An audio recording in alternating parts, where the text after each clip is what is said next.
Ladies and gentlemen, friends, it's been a great pleasure to be here for this exhibition. It's titled Out on a Western Plain, and I'm told by a very eminent student of the 60s that is a reference to a Rory Gallagher song, and Jerry has been rarely wrong in my estimation, so I'm sure it's in there somewhere. And it's a privilege to say a few words at the launch. It's a pleasure for a number of reasons. There are actually four. First, it's a personal thrill. For anyone who plays golf, this for me is like playing around with... there goes my illustration for the last point. Hang on. There is a point to that piece of paper later. It's like playing around the golf with Rory Mc Loughlin, and I'll explain why in a little while. It's historically important, and it's a thrill to be part of a tradition, as we all are, as we witnessed the opening of the exhibition, of a tradition of really high-class landscape and other photography going back to the 19th century.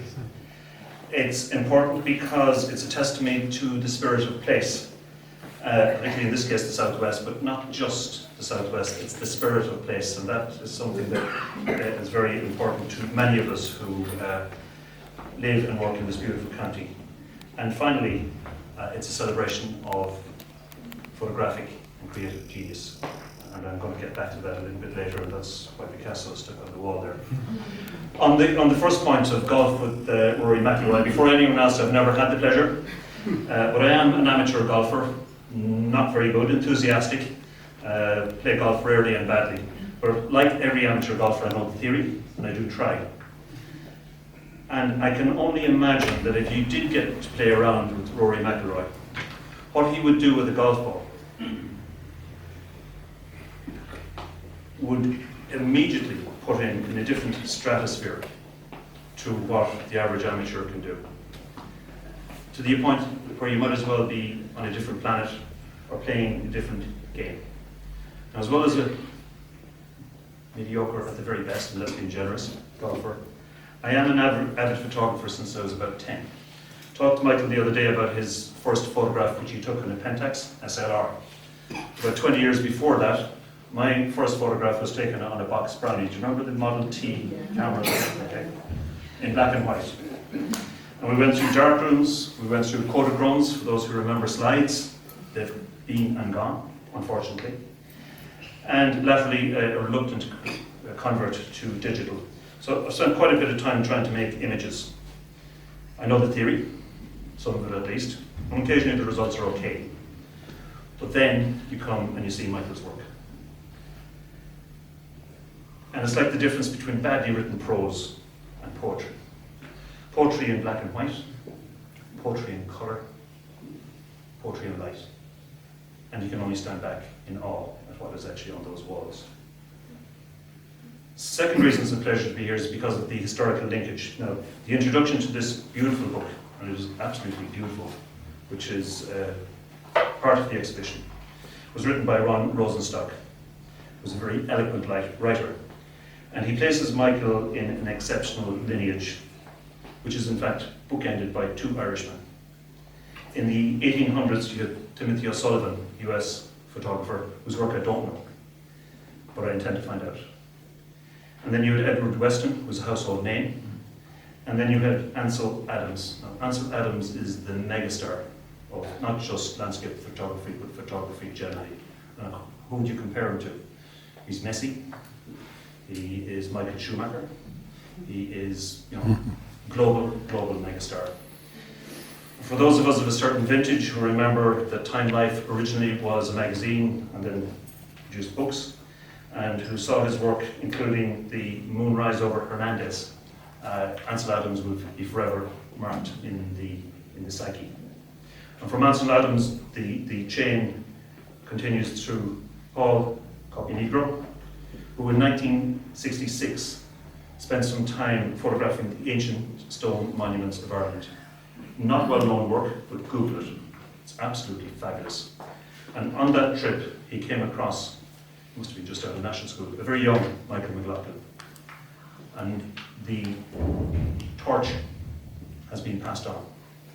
And the visit back to the southwest of the US has actually lit that torch and we are at the end of that sequence.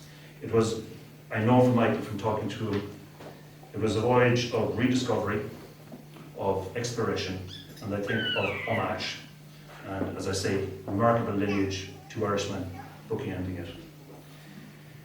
The third reason it's a pleasure to be here is because of the celebration of place. Southwest USA is a very remarkable place. Even the names are resonant. Death Valley, Yosemite. And Ian, in his afterword to the book, talks about why those places are so familiar to us. We've seen them, as I've said, in the pages of Time Life.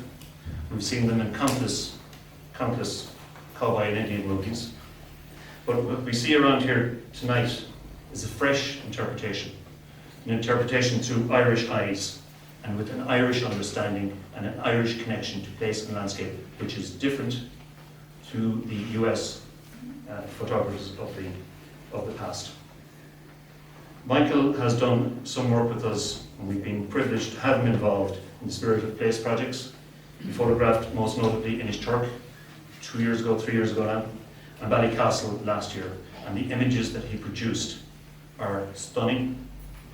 And photography, and we're blessed to have many talented photographers, including the two who are in the audience tonight, is hugely important to the promotion of place, because the images that they produce go around the globe instantly in the current climate, current civilization. And Michael has brought an understanding of place to those two projects that has been exemplary in explaining to people from afar just how special they are and just why they are special. Fourth reason for being here, and the pleasure of the fourth reason for being here, is to actually say thank you and to pay our own compliments, homage to the talent that walks amongst us. I asked Michael for a list of his awards, and he didn't send them because, and it's not that he is modest, which he is, but the list would have been too long. So I've just got 4 that I'm going to read for you. They're on the brochure. 2016 IPPA Landscape Photographer of the Year. 2016 FEP European Bronze Camera Landscape.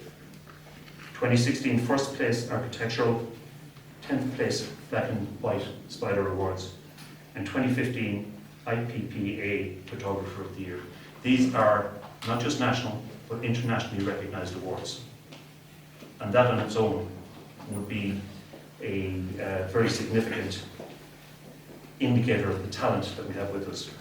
But in my book, personal opinion, I think we're here not just to celebrate talent, which has been acknowledged, but to celebrate real genius.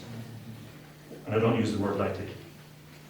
Liam Lyons, who sends his apologies, Michael can't be here unfortunately, and he's no mean operator behind the camera himself, as you know, said Michael is a true artist with light. And that's correct and true. And I wouldn't even dream of debating that point with Liam Lyons. But I think beyond that, you've got to move from talent to genius. Talent presents us with striking images that make us feel good or sad, depending on the subject. But that feeling passes. Genius, on the other hand, changes us. Changes the way we see things. It opens a window to the spirit of the subject. It changes the way we think, and it changes the way we are. Example, Picasso. Well-known image, the bull's head, made of a bicycle seat and handlebars, been around for eons. Anyone could have done it. He did it. It changes the way that you think of both bicycles and boats.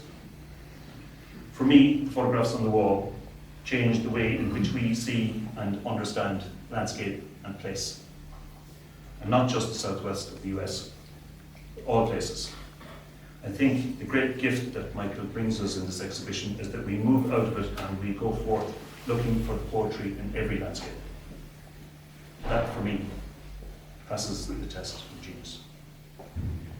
Enjoy the exhibition, spread the word. Thank you for your attention. And Michael, thank you for the invitation to be here. And it is a great pleasure on your behalf to officially declare this exhibition officially open. Thanks, Stephen.